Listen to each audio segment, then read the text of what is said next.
Saya sebutkan halaman sekian, baca di rumah atau nanti Anda foto, copy di ini disimpan sehingga Anda bisa lihat sebabnya. Kenapa buku ini penting? Karena pertama, kalau kita lihat substansi kita berkeluarga itu adalah kita ingat ayat Allah dalam Al-Quran. Ini ayat mudah sekali kita ingat. Triple 6 ayat 6. Ini yang paling utama. Jadi kalau kita tanya kenapa kita berkeluarga, ya, untuk apa kita dalam keluarga, sebesar apa kita berusaha untuk menyelesaikan problem keluarga, karena dorongannya ayat ini. Ya ayyuhalladzina amanu qu anfusakum wa ahlikum nar. Hai orang-orang yang beriman, jagalah dirimu dan keluargamu dari siksa api neraka. Kalau kita bicara tentang problem keluarga, saya tidak ingin memulai tema ini dari pernikahan, karena saya khawatir kalau saya mulai dari tema tentang nikah, Anda bisa menikah nanti. Karena boleh jadi pada saat Anda menikah, keliru semua motivasi Anda. Coba kita tanya yang sudah kelihatan safety, ya, sebagai seorang aparatur negara. Coba kita minta sedikit apa istilahnya, testimoni. Dulu waktu menikah karena apa? Susah. Nah, kita anggaplah ini yang paling makmur di antara kita, beratnya di atas 60 kilo. Dulu waktu menikah karena apa? Biar nggak dosa. Biar nggak dosa. Subhanallah. Jawabannya sudah mulai bervisi. Kalau ini masih bimbang gitu ya. Gitu. Coba sekarang kita tanya pada diri kita masing-masing, kita simpan jawabannya. Apakah benar waktu dulu kita menikah jawabannya karena ini? Ada yang menikah, ya Ustaz dijodohkan, itu zaman dulu. Rata-rata taat pada orang tua. Pokoknya kamu gak macam-macam. Abah udah capek nyepelain kamu, Abah udah capek nyusahin kamu. Kamu nikah sama anaknya Pak Haji ini. Selesai. Sederhana dulu. Karena ada kaidah dalam hidup, gak mungkin orang tua milih yang buruk untuk anaknya. Betul? Tapi apa sekarang yang terjadi? Mungkin dari sebagian tempat yang perlu Anda kunjungi adalah bukan sekedar mall, rumah sakit, pasar, masjid. Sekali-sekali Anda perlu berkunjung, namanya kantor pengadilan agama.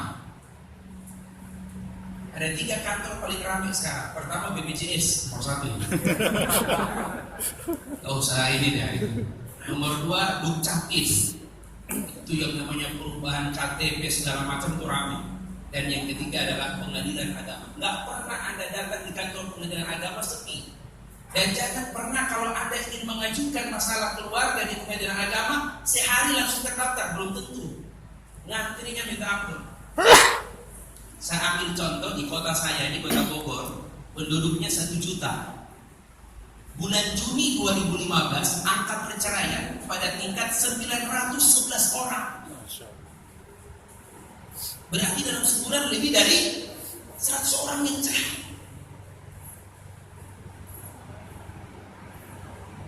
Pertanyaannya, apa yang terjadi dalam keluarga kita? Kalau kita melihat bangsa kita hari ini seperti ini adalah wajah keluarga kita hari ini.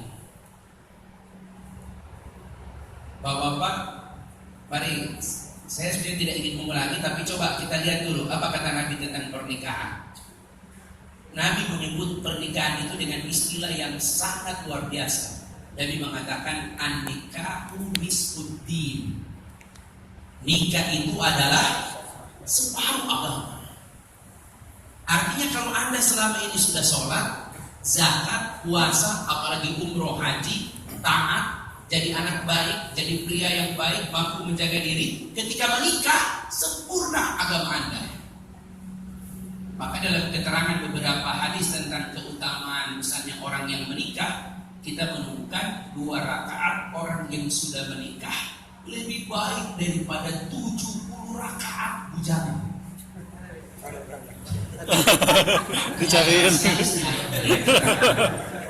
Tapi memang menikah itu luar biasa. Ya, seperti itu. Nabi menyebut nikahilah wanita itu karena 4 hal. Diniha, kita tidak perlu berdebat dalam bab ini. Agama. Yang kedua, dinasabiha, nasab keturunan. Yang ketiga, limaliha, hartanya. Dan yang keempat, lijamaliha, kegantengan atau kecantikan. Manusiawi sekali syaratnya. Masalah agama, kecuali Anda mungkin diskus kalau agama ini di Paramadina.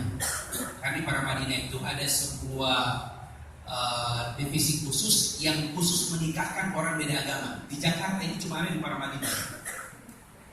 Jadi kalau ada pasangan teman kerja beda agama, ingin selesai tidak perlu ke Australia, tidak perlu ke Bali, cukup di Paramadina. Itu ada. Sampai sekarang resmi itu.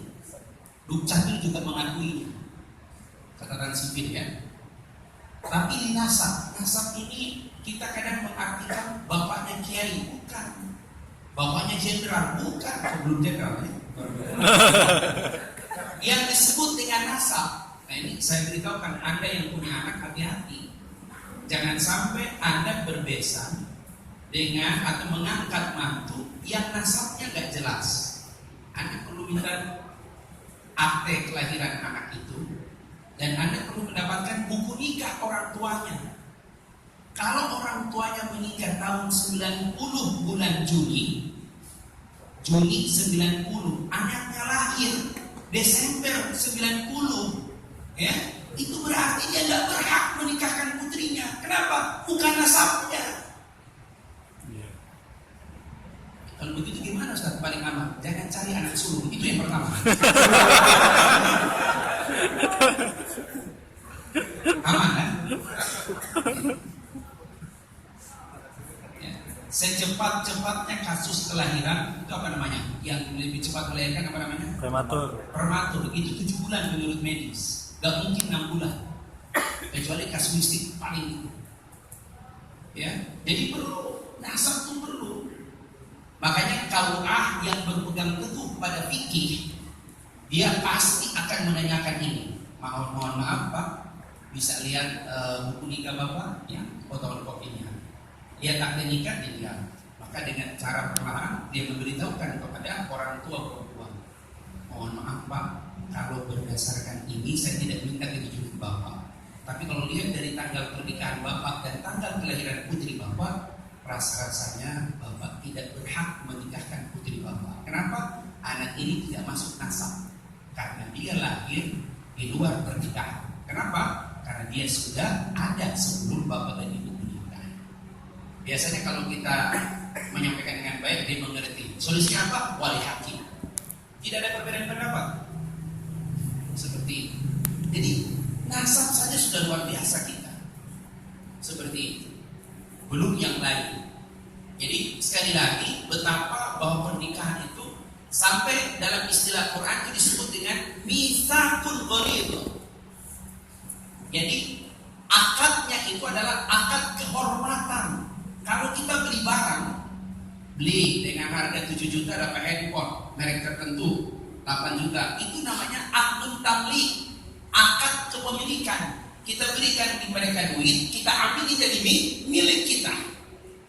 Itu namanya akdun tamlik, perjanjian kepemilikan. Tapi kalau nikah itu bukan kepemilikan, tapi penghormatan.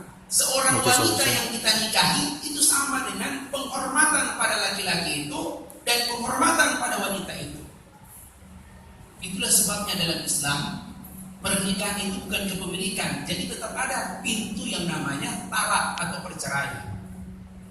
Makanya sampai hari ini saya juga belum tidak dapat jawaban kenapa masih ada KUA yang memaksakan pengantin yang baru menikah belum ada 1 jam, laki-lakinya disuruh membaca sigat ta'lim.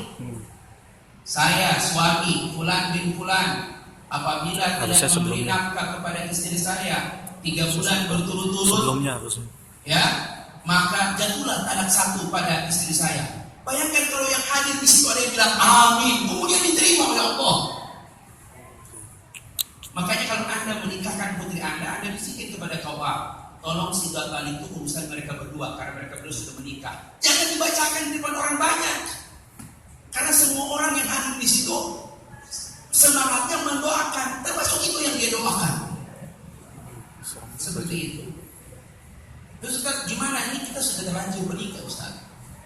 Menyesal nggak dengan pernikahan Anda? Kalau dia jawab menyesal berarti dia mau nikah lagi. Kalau cuma niat nggak apa-apa. Karena Ibnu Abbas radhiyallahu anhu mengatakan an-niyatu khairun min amali. Niat itu kadang lebih baik dari amal perbuatan. Jadi jangan usah takut. Jangan delik kalau niat. Yang penting jangan diucapin dulu. Seperti itu. Nah, sekarang kita sudah terlanjur menikah. Anda ingin jujur menyesal apa tidak, itu hak Anda. Tapi mari kita lihat.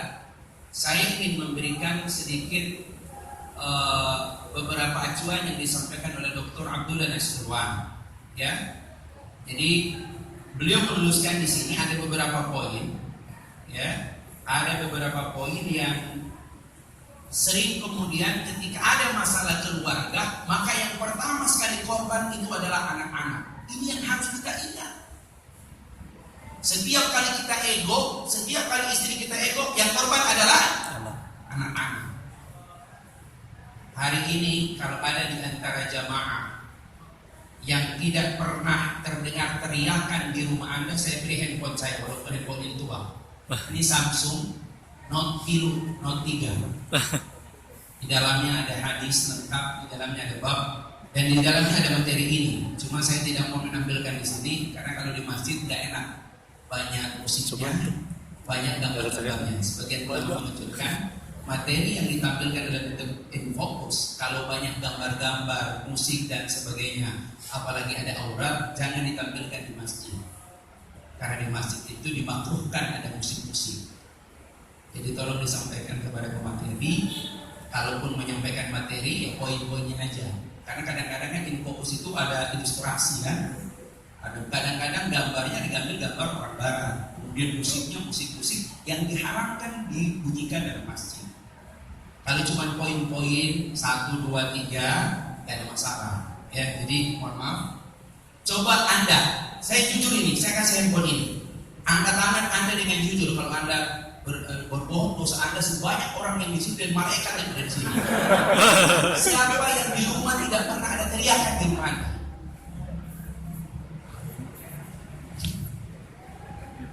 Ada seorang ulama Timur Tengah menulis sebuah kitab kecil, judulnya Ada Cinta di Rumah. Ustaz, memang nggak boleh teriak-teriak di rumah. Siapa sih yang menjamin kita tidak pernah teriak di rumah? Keluarga yang tidak ada teriakan di rumah itu keluarga kuburan. Anda pernah ke kuburan, pernah nggak ada teriakan, dengar teriakan di kuburan? Kalau ada, Anda pasti lagi. Gak juga sempurna. Semua kita pernah berteriak di rumah. Apa teriak anak, atau kita menyebut anak-anak. Kita pernah semua seperti itu. Persoalannya adalah ternyata keluarga yang baik bukan berarti tenang itu rumah. Kalau tidak pernah ada teriakan, tidak pernah ada suara, itu kayak kuburan. Dan ini bukan contoh keluarga yang baik. Memang kalau ambil sirah, kita mendengar keterangan Zaid bin Haritsah misalnya, anak angkat Rasulullah SAW, dia mengatakan, saya tidak pernah mendengar teriakan Rasulullah di rumah. Dia diangkat dari putra Nabi dari kecil sampai besar. Nabi itu kalau tidak suka dengan sesuatu pada istri-istrinya, maka Nabi pasti diam. Bisa nggak kita kalau nggak suka pada istri kita diam? Bisa nggak? Rasanya mau pingsan kita. Bisa nggak istri kita kalau nggak suka pada kita dia diam? Yang lebih banyak istri kita berubah menjadi mama dede. Kalau mama dede masih asik, pagi-pagi dia mulai tausiah, gitu kan? Bayangkan kita mau pergi kerja sudah ada tausiah pagi-pagi. Ya. Itu kalau dia mama dede, kalau dia berubah jadi Habib Rizik, ya Allah, lari kita. Ya, nadanya tuh beda. Nah, kalau kalau begitu Ustaz ini gimana? Kita akuilah. Ada yang bilang keluarga yang paling baik itu keluarga kayak sekolah. Nah, ini yang paling penting. Keluarga yang paling baik itu keluarga kayak sekolah. Apa itu sekolah? Sekolah itu artinya keluarga adalah lembaga kita belajar. Suami belajar, istri belajar, anak-anak belajar. Keluarga itu adalah tempat kita belajar. Itu yang paling bagus. Yang paling parah keluarga itu seperti ring tinju. Pulang telat, ronde pertama. Setoran kurang, ronde kedua. Kan begitu. WA ada gambar tulisan macam-macam, ronde 3. Dan seterusnya sampai KO. Doa yang paling sering kita minta pada Allah. Semoga tadi ba'da zuhur Anda berdoa ini. Doa para ibadur rahman. Surat Al-Furqan, surat 25 ayat 74. Walladzina yaquluna rabbana hablana min azwajina wa zurriyyatina qurrata a'yun. Tidak titik, tapi kita minta waj'alna lil muttaqina imama. Ya Allah, anugerahkanlah pada kami pasangan. Kalau kita suami, kita minta istri. Kalau istri minta suami dan anak keturunan yang apa? Qurrata a'yun, yang menyejukkan hati. Kalau menyejukkan hati berarti baik orangnya. Kalau kita sudah punya keluarga baik, baru kita masuk pada level berikutnya. Apa itu? Waj'alna lil muttaqina imama. Jadi pemimpin itu lahir dari keluarga yang baik.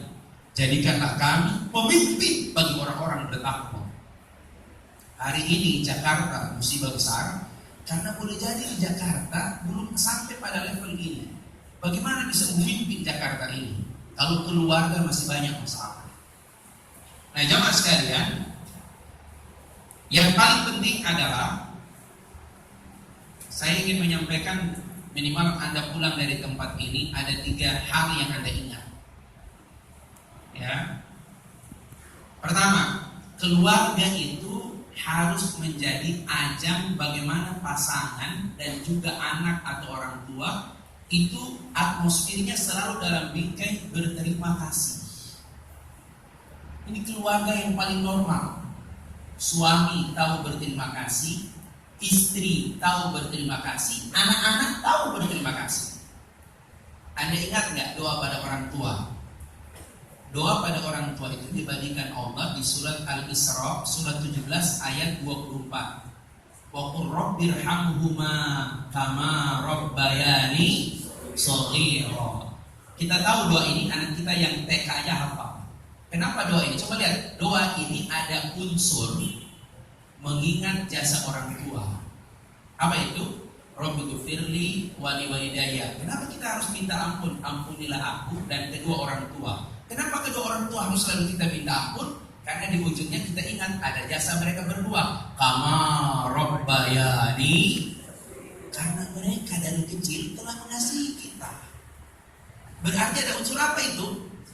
Ada unsur kasih sayang. Karena ada unsur kasih sayang orang tua itulah kemudian unsur kasih itu kita balikan dengan kalimat berterima kasih. Ingat hadis tentang Mi'raj? Hadis Bukhari.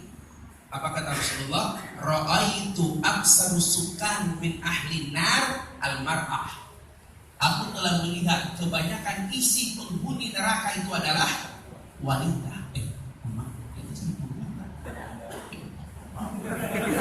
Jangan cuma ini Anda hafalin hadisnya. Penasaran Nabi bertanya pada Jibril, di mana? Li'anna aktsarahunna, karena kebanyakan wanita-wanita itu qillatu syukri ala zawjiha, sedikit sekali berterima kasih pada suaminya. Kalau Anda terima duit ini, terima gaji kan, itu ngasih semua nggak ke istri? Semua. Apa tadi banyak kau? Gak ada uang sedikit kau pegang. Ada lah. Kalau semua ada lah. Oh gaji semua. Oh iya betul. Ya, Bonus-bonus itu uang laki-laki. Hampir semua mirip, gak usah ketawa ente. Sekarang Ustaz mau nanya, waktu kita ngasih gaji, dia bilang apa waktu Ustaz kasih gaji? Alhamdulillah. Itu berterima kasih dia pada Allah. Terus cium tangan. Ada ucapan khas nggak kalau setiap kali kita kasih ke dia? Apa itu ucapannya? Boleh berbagi dengan yang lain. Dan kalau nikmat kan ada ayat, wa amma bi ni'mati rabbika fahaddits. Istilah ulama itu tahaddus bi ni'mah. Apa ucapan istri kita setiap kali kita berbuat baik pada dia? Kayak gitu. Ada ucapan terima kasih Bang? Oh ada ya Om. Oh Masya Allah.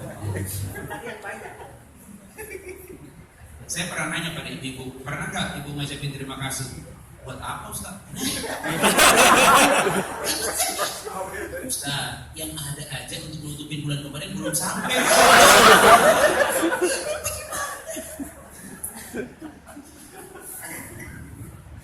Ada ibu-ibu sudah 50 tahun mereka menikah. Berarti kalau tambah mereka menikah umur 20, berarti umurnya 70. Ditanyakan seorang anak muda dalam sebuah acara samaran sakinah mawaddah warahmah, diundanglah orang yang menikah emas 50 tahun. Ditanya pada ibu-ibu testimoni di hadapan anak-anak muda, ibu 50 tahun menikah? Benar. Boleh nanya hal yang penting? Boleh. Seberapa banyak kekurangan pasangan Anda? Oh, jangan tanya Mas. Bagaimana banyaknya? Sebanyak bintang di malam hari. Itu suaminya. Terus supaya adil ditanya lagi, seberapa banyak kebaikan suami Anda? Dikit. Sedikit apa? Hanya seperti matahari di siang hari. Betul? Cuman satu ya. Pertanyaan ketiga, Bu, lalu kenapa ibu bertahan dengan bapak sudah 50 tahun menikah? Ketahuilah nak, walaupun banyak bintang di malam hari, tapi ketika pagi hari matahari muncul, hilanglah semua bintang-bintang itu. Artinya apa? Suami memang punya banyak salah, tapi dengan satu kebaikan saja semua kesalahan itu dilupakannya. Ini istri yang paling soleha. Bukan sebaliknya. Semua kebaikan kita itu hanya karena ada BBM, gambar seseorang masuk di kita, maka hilanglah semua kebaikan kita. Itu musibah paling besar. Oleh karena itu terima kasih ini perlu antara keluarga.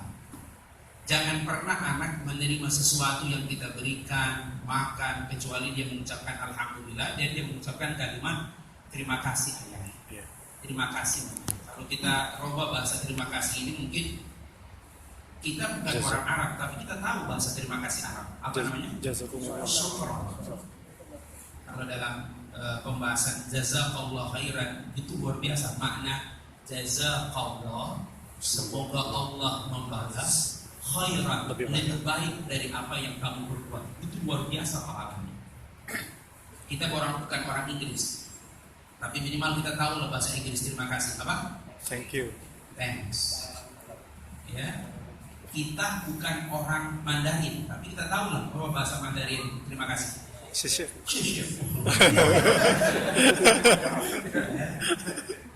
Kalau saya tetangga saya itu terbiasa kamu sudah. Ya. Di Tanah Abang, di Mangga 2 itu orang kalau kita bayar sama cik bilang kamu sudah. Ya. Kita bukan orang Jepang, tapi kita pasti tahu bahasa Jepang terima kasih. Mana yang pernah dijajah Jepang? Mana bahasa Jepang? Apa bahasa Jepang Pak? Arigato. Kalau kata Jepang itu obra. Arigato. Kemudian bahasa Jerman dan ke ya, seperti itu. Bahasa Prancis? Ada yang bilang merci beaucoup, ada yang bilang lebron, ya. Yang pasti bahasa kita hatur nuhun, matur suwun. Coba sekarang Anda dengar anak-anak, ada nggak kalimat ini? Anak-anak ngomong begini, saya sampai kaget. Ih, ada kok anak kayak gitu. Ayah, berikan aku duit ayah. Nah, kamu duit aja terus. Siapa sih punya anak ya? Nah, kamu bilang apa nak? Ayah, saya tidak pernah minta dilahirkan kok ya. Apa yang terjadi begitu punya anak seperti itu? Anda pukul, tidak menyelesaikan masalah. Hari ini kalau ada anak kurang ajar, itu penyebab utama karena dia tidak tahu berterima kasih. Makanya ketika Anda mengucapkan kalimat doa Rabbi ghfirli wa li walidayya warhamhuma kama rabbayani shaghira, semoga itu pertanda bahwa Anda tidak pernah melupakan kasih sayang mereka berdua, dan itu pertanda Anda selalu berterima kasih kepada kedua. Gila anak sekarang ekstrim berpikir. Nah, ayah gak punya duit. Ayah, ini kewajiban ayah.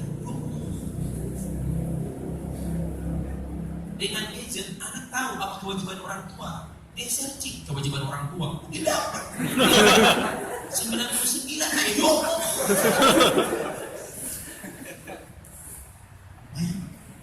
Mungkin inilah kenapa dulu pemerintah menerapkan program KB. Anak itu dibatasi 2, ditantang oleh para ulama kan, begitu. Karena memang pemerintah udah melihat anak-anak ini, ya Allah, dulu anak berapapun orang tua kita gak ada masalah karena anak dulu tahu berterima kasih. Saya masih ingat dulu orang tua saya kalau manggil saya, Yasir, dia teriak karena kita lagi main bola di lapangan karena di kampung kan. Yasir, itu air belum selesai kita udah lari sampai ke depan dia. Itu pun muka kita nggak berani kita tengok dia. Iya abah, iya abah, iya abah, iya abah. Cuma begitu. Sekarang kita panggil anak kita 17 kali. Apa jawaban dia? Ngapain semakin panggil? Ayah minta tolong nak. Apa ya? Tolong ambilin gelas. Ayah mau minum. Ya Allah ayah. Ayah kan punya tangan. Coba gitu. Logis ya? Logis. Saya beritahu, Anda ingin memulihkan keluarga Anda, pakai kalimat ini. Sederhana, tidak pakai biaya, tapi hadirkan semangat berterima kasih. Bayangkan, Anda makan di rumah kemarin hari Ahad, udah 3 kali nambah, selesai. Istri nunggu-nunggu ucapannya apa? Sampai selesai, tidak ada ucapan apa sekali ya Allah. Minimal Anda ucapkan, Pak, enak banget emang, terima kasih. Itu hilang capeknya. Ini yang Anda ucapkan, Pak, enak banget. Kenapa ya? Beli di mana? Ya Allah. Kalau enak, Anda bilang beli di mana? Tapi kalau asin Anda bilang, mama masakin. Tidak adil kita. Karena sekarang memang dengan gaya hidup modern semuanya bisa delivery. Rendang mana nggak bisa delivery? Dengan Gojek selesai. Tapi ini perlu nih, coba saya titip ini. Pertama, spirit mau berterima kasih. Ucapkan ini supaya kita bisa meminimalisir suasana keretakan dalam rumah tangga. Semua problem rumah tangga itu berawal karena orang di dalamnya tidak tahu berterima kasih. Apa kata Nabi? Man lam yashkur linnas wa lam yashkur lillah. Orang yang tidak tahu berterima kasih pada Allah, bagaimana orang yang tidak berterima kasih pada manusia, bagaimana mungkin dia berterima kasih bersyukur pada Allah? Jadi coba mulai dari sini sederhana. Kita di rumah mulai ngajarin anak-anak. Kalau kita punya anak 2 atau 3, lihat ketika A-nya memberi atau A-nya dibantu, A stop dulu, bilang apa dong? Makasih deh. Dek, bilang apa sama A? Makasih A. Sehingga suasana ini terbangun. Mulai dari sini. Rasulullah SAW tidak pernah melupakan kalimat ini ketika Khadijah membantunya, ketika Aisyah berbuat baik padanya, maka beliau selalu berucap dengan kalimat terima kasih.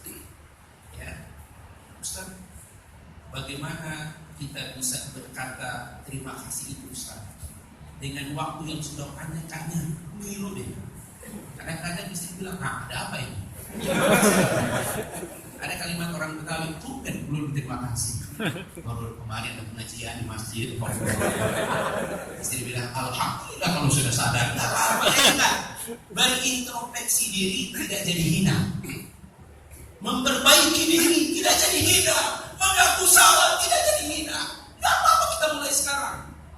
Ma, terima kasih untuk semua yang kamu berikan selama ini. Jangan kemudian bilang, ayah ini tanggal berapa sih ayah? Tidak ada hubungan dengan tanggal bulan pada istri. Introspeksi ini tidak jadi hina. Mengaku salah tidak jadi hina. Memperbaiki diri tidak jadi hina. Kita harus memulai dengan spirit berterima kasih. Yang kedua, yang agak berat ini yang kedua. Dan ini roh dalam hubungan memelihara hubungan pasangan. Apa itu? Berterus terang. Ini yang paling sulit. Ada 20 tahun menikah. Belum. 15 tahun. 10 tahun. 13 tahun. 13 tahun. 12 tahun. 12 tahun itu ada nggak 3 kali pernah ngebohongin istri? Yuk.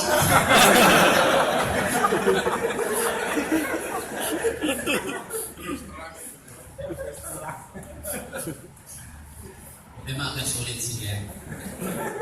Mungkin kalau di hari kiamat, ketika hari Yaumul Hisab yang paling membuat kita agak lama di hari kiamat itu soal bohong pada istri. Angkat tangan di antara Anda yang tidak pernah berbohong pada istri. Angkat tangan. Jangan masuk ke masjid Anda. Ya, Anda bukan lagi manusia malaikat.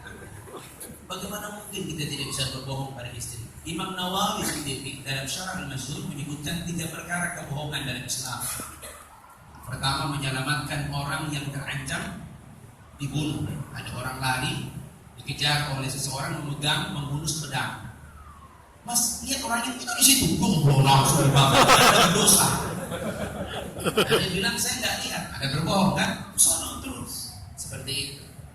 Yang kedua, berbohong dalam perang. Karena perang itu tipu muslihat. Dan yang ketiga adalah bohongnya suami atau bohongnya istri untuk menyelamatkan keluarga. Kita pulang hari Jumat. Hari Jumat tanggal 25 Desember itu libur. Tanggal merah. Istri karena sudah tinggal lama di Jakarta, di Bogor dan sekitarnya, itu cerita khas. Yang makanan yang paling disuka itu salah satunya sayur asem. Dia bukan orang Jakarta, bukan orang Bogor, tapi dia berusaha untuk buat sayur asem terbaik. Kita pulang di masjid, disuguhin, Mas coba rasain. Ini sayur asem ini ke-17 kali saya buat. Dia ingin buktikan bahwa sayur asemnya itu enak. Ketika kita rasa, ya Allah, ini sayur asem apa samudra Pasifik? Asin. Istri nanya, gimana Mas? Enak Mas? Tega nggak kita bilang samudra Pasifik? Tega nggak? Tegaan banget ente. Makanya Ustaz bilang tadi harus jujur. Nggak ada jujur dalam bab itu. Nangis dia, ya Allah. Bilang aja, Tuhan enak mah. Berapa kilo tuh garam tadi? Dalam bab suami istri, Anda belikan baju dia cukup bagus. Bahkan ketika beli baju itu, Anda pesan di butik. Tidak ada 2 di tempat yang lain. Bahkan Anda pesan baju itu jangan dilipat, memang masih bagus utuh di plastik. Kayak pulang dari laundry gitu kan, baju perempuan, jubah atau apa. Sampai di rumah ada beritahu, Mah jangan dulu tidur ya. Masuk langsung di kamar, spraynya bagus dan ditaruh di atas spray. Mah lihat Mah, itu dalam hati istri, ya Allah, ini baju begini dipasang juga banyak. Gimana? Bagus Mah memasukkan. Apa kata dia bilang? Iya ya, bagus aja. Tapi dari kali ayah mintanya aja ya ayah. Coba kalau dia bilang baju begini, ya Allah, sakitnya luar biasa.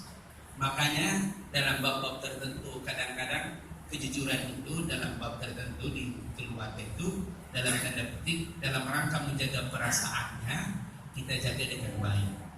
Tapi kita harus berterus terang sulit sekali dalam keluarga. Pernah nggak istri nanya berapa gajimu Mas? Dan nanya cuma lihat langsung stroke ya. Itu kalau stroke dia doko saya udah selesai Anda. Bahkan ada istri nggak cukup, dia telepon kantor. Oleh itu, Pak Iwan, iya. Oh, iya, Bu. Bulan ini ada bonus nggak suami saya? Kenapa nggak ada distribusi kita itu? Ayah, katanya ada bonus saya. Coba buka tuh kos kaki. Polisi kos kakinya tebal itu. Apa? Ini ada kasus polisi bisnis ya. Ini kasus gepok ya Allah. Ini cerita ya Allah. Jadi sekali lagi berterus terang itu tidak mudah. Dan racun hidup keluarga itu adalah kebohongan. Memang ada hal-hal tertentu. Makanya memang ada seorang suami ketika sampai di pas perapatan sebelum ke rumahnya, semua hal-hal yang bisa menimbulkan kecurigaan langsung delete semua. Kenapa ini? Dulu problem itu kata orang, surat kalim ini sumbernya. Mas, ada nomor kontak baru. Nggak ada ininya, ini nama siapa ini mas? Ya Allah. Kan ada tipe wanita itu, dia protection, dia memproteksi suaminya. Dan salah satu sumbernya adalah laptop dan gadget suaminya. Istri yang paling baik nggak peduli dengan ini. Udah aja. Makanya dulu ada kalimat 3 ucapan yang luar biasa yang mengabadikan pernikahan. Percaya, harapan, dan cinta. Percaya, kita percaya pada pasangan. Harapan, kita tidak pernah berputus asa dalam keluarga. Dan cinta, itu yang membuat abadi sebuah keluarga. Tapi ruhnya adalah berterus terang. Kenapa berterus terang? Karena Quran menyebutkan antum libasul lahunna, kita pakaian bagi mereka. Wa hunna libasul lakum, mereka pakaian bagi kita. Apa fungsi pakaian? Menutup aurat. Artinya apa? Harusnya dosa kita ditutup oleh istri kita, dosa istri kita ditutup oleh kita. Semoga saja sisa-sisa umur kehidupan keluarga kita akan kita bingkai dengan berterus terang. Apalagi kalau anak. Di bab sini, salah satu yang menyebabkan anak berantakan akhlaknya karena apa? Dari awal dia sudah melihat atau dia diajar tidak langsung berbohong. Bapaknya bilang sama anaknya, Mas, nanti kalau ada yang cari ayah, beritahu ayah nggak ada. Ayah mana? Ayah begitu. Pas 10 menit berikutnya datang ke tukang nagih yang jualan. Cari itu. Assalamualaikum, Pak Haji. Salam. Dek, ayah mana? Ayah bilang, kalau cari ayah bilang ayah tidak ada. Ayah mana? Ayah bobo. Ya Allah. Karena anak yang tidak bisa berdusta, dia mengikuti ucapan ayah ini. Sekali lagi, jangan pernah, anak boleh salah apapun. Namanya anak, dia bukan orang dewasa. Tetapi dia tidak boleh bohong sama sekali. Sama dengan perbedaan ustadz dengan politisi. Ustadz boleh salah, tapi dia tidak boleh bohong. Tapi kalau politisi, dia boleh bohong, tapi tidak boleh salah. Sekali salah, ketangkap. Seperti itu. Bohong itu berat sekali. Alaikum bisidqi, fa inna sidqa yahdi ilal birr. Wajib atas kalian jujur, benar, lurus. Karena jujur itu mengantarkan kamu kepada kebaikan. Fa inna sidqa yahdi ilal birr, fa innal birra yahdi ilal jannah. Wa iyyakum wal kadhiba, hati-hati dengan dusta. Fa innal kadhiba yahdi ilal fujur. Dusta itu membawa kepada nista, kehancuran. Fa innal fujur yahdi ilal nar. Makanya kalau sudah lebih dari 3 kali berbohong, semoga berbohong itu tidak sengaja atau ingin menjaga perasaannya. Tapi jangan pernah dengan sengaja. Ya, seperti itu. Punya keinginan menikah lagi? Niat? Nah, syukurlah Anda sudah mulai tobat ya. Yang terakhir, Anda punya waktu 10 menit untuk bertanya. Yang terakhir, keluarga itu napas panjangnya cuma 1. Selain berterima kasih, berterus terang, napas panjang keluarga itu cuma 1. Apa itu? Sabar. Anda kadang bersabar dengan teman, bersabar dengan atasan, bersabar dengan orang nggak dikenal bisa. Tapi bersabar dengan istri ada jalan. Kasihan. Dikit-dikit Anda terima. Bahkan mohon maaf, tangan Anda kadang-kadang terlalu ringan untuk istri. Dulu orang bercerai nomor satu karena ada orang ketiga, win atau pin, wanita tidak mandai atau pria tidak mandai.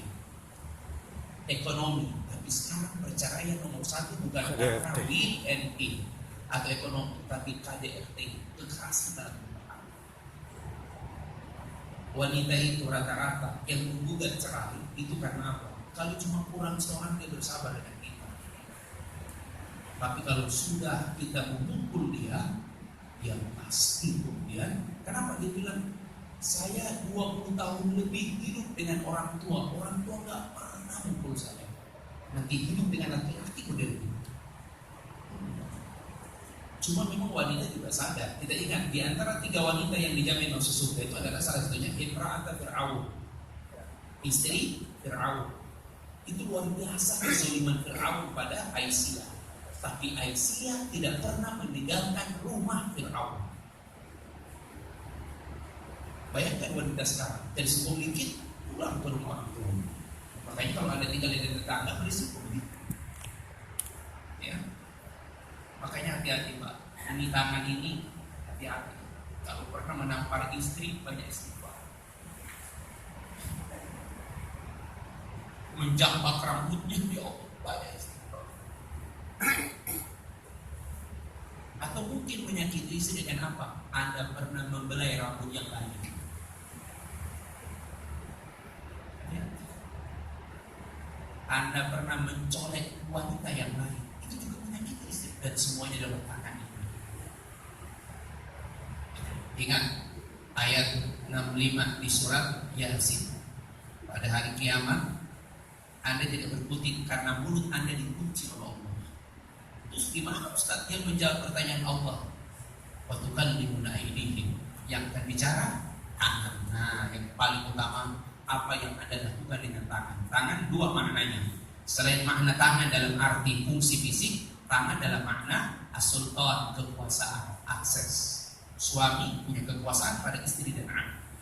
Suami punya akses dalam keluarga. Anda ditanya oleh Allah dan dia akan bicara. Ustaz berharap bersabarlah. Mungkin inilah sebabnya kenapa Allah selalu mengulang ayat itu. Innallaha ma'as sabirin. Sesungguhnya Allah bersama dengan orang-orang yang bersabar. Saya berharap dengan 3 sederhana ini, berterima kasih, berterus terang, dan bersabar.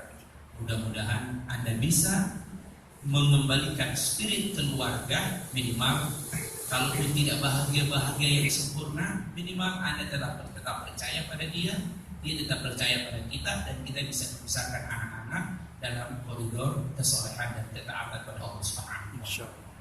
Ada pertanyaan? Silakan.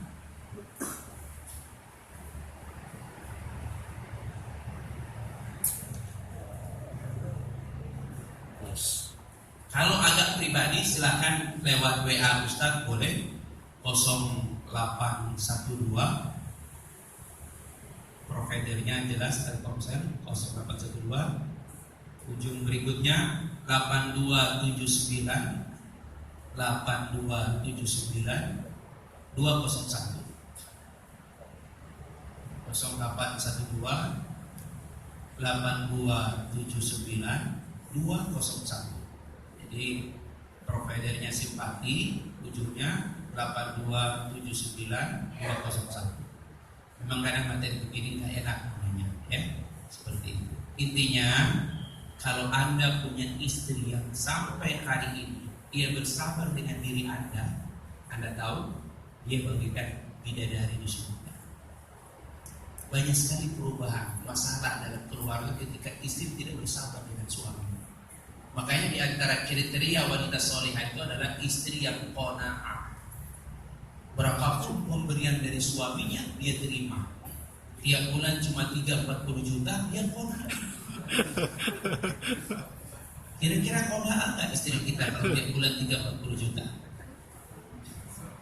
Qanaah banget itu insyaallah.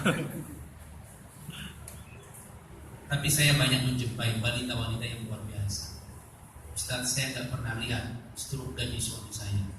Biar saya tidak terpancing, tidak terkotori oleh hati saya. Saya menerima dia apa adanya. Sebagaimana dulu saya menikahi dia apa adanya. Itu luar biasa. Makanya setiap kali saya khutbah nikah, yang saya sampaikan pada pengantin wanita adalah terimalah suamimu apa adanya. Jangan pernah kamu menghormati suamimu dengan berapa digit tabungan atas nama dirimu. Jangan pernah menghormati suamimu dengan berapa banyak cincin yang melingkar di jari-jarimu. Dan jangan pernah menghormati suamimu berapa banyak kalung yang melingkar di lehermu. Terima dia apa adanya. Karena cinta itu lahir dari kekuatan menerima pasangan apa adanya. Tapi ini jangan dimanfaatkan oleh kita. Sadar. Istri punya berapa cincin di tangannya? Itu benar. Walaupun ada duit apa, harus ada lembar mungkin cincin. Rasulullah SAW menyampaikan kepada Ali seperti itu. Karena wanita itu lambangnya dalam bentuk cincin di tangannya. Sementara pria nggak ada sunnah seperti itu. Jadi sekali lagi, saya berharap mudah-mudahan kalau Anda bertanya harta apa yang paling berharga dalam hidup kita, kita harus berkata keluarga. Kalau Nabi berkata baiti jannati, keluargaku adalah surgaku, mungkin kita meralat sedikit, kita bukan Nabi, tapi kita akan berkata keluargaku jalan menuju surga. Gini, biarkan orang lain masuk surga dengan berjuang sampai syahid di jalan Allah, itu kemuliaan. Biarkan orang lain masuk surga dengan hafalan Quran 30 juz, itu kemuliaan mereka. Biarkan orang lain masuk surga karena mereka ustadz kiai yang punya ilmu dan banyak amalnya, itu kemuliaan mereka.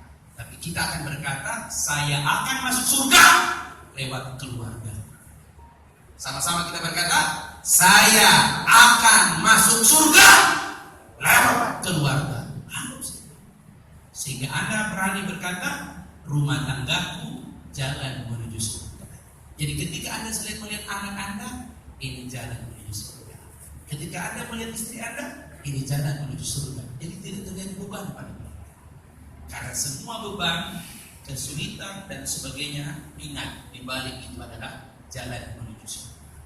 Semoga Allah merahmati keluarga kita, menjadikan anak kita anak-anak yang soleh, solehah. Semoga saja insya Allah saat Anda menikahkan putri Anda akan merasakan, ya Allah, amanah yang Engkau titipkan telah bisa ditunaikan dengan baik. Insya Allah jika ada kesempatan berikut, kita juga akan coba bahas berikutnya tentang persoalan anak ya. Karena salah satu problem kita ini masalah anak-anak. Saya pernah berkata pada sebuah acara di sebuah kantor yang suami istri bekerja, paling bagus di rumah itu ada 3 asisten rumah tangga. 1 lulusan psikologi UI, 2 lulusan ilmu gizi IPB, yang ketiga lulusan studi Al-Quran Jakarta. Dan semuanya berumur 24 tahun, 25 tahun. Saya yakin Anda betah di rumah. Gaji mereka per bulan itu minimal 8 sampai 12 juta. Berarti Anda harus menyisihkan sekitar 30 juta untuk bayar 3 asisten itu, supaya anak Anda tidak kekurangan ilmunya, tidak kekurangan psikisnya, dan sempurna gizinya. Itu anak Anda akan tampil menjadi anak yang soleh. Tapi seorang anak pernah bertanya pada ibu, Mama percaya gak kalau dompet mama yang ada duit gelang emas ditinggalkan ke asisten rumah tangga di rumah? Percaya gak? Mama gak percaya. Apa yang mama lakukan? Mama akan bawa dompet mama. Kenapa mama biarkan saya bertahun-tahun dengan beban? Uang, emas di tas, dia gak berani tinggalin di rumah, apalagi di dapur, apalagi di kamarnya pembantu. Tapi bertahun-tahun dia tinggalkan anaknya dengan pembantu. Kalau begitu siapa yang lebih berharga? Duit. Bersyukur Anda punya istri yang di rumah. Ya, Ustaz, kalau ada pembantu apa fungsinya? Namanya pembantu. Ingat, cuma ngebantu. Bahasa yang lebih halus, asisten rumah tangga. Bukan dia semuanya yang melaksanakan. Insya Allah nanti kita akan bahas pada bab bagaimana mendewasakan anak di rumah kita. Bab ini penting supaya kita bisa tahu bagaimana membuat job anak-anak sehingga mereka tumbuh menjadi dewasa di rumah. Kadang-kadang Anda terlalu kelebihan sayang pada anak Anda, kadang Anda jadi bahu di rumah Anda. Padahal semua orang di rumah harus tahu fungsi dan tanggung jawabnya masing-masing. Semoga Allah merahmati kita semua. Subhanallah wa bihamdika asyhadu an la ilaha illa anta astaghfiruka wa atubu ilaik. Lebih dan kurang yang mau dimaafkan. Assalamualaikum warahmatullahi wabarakatuh.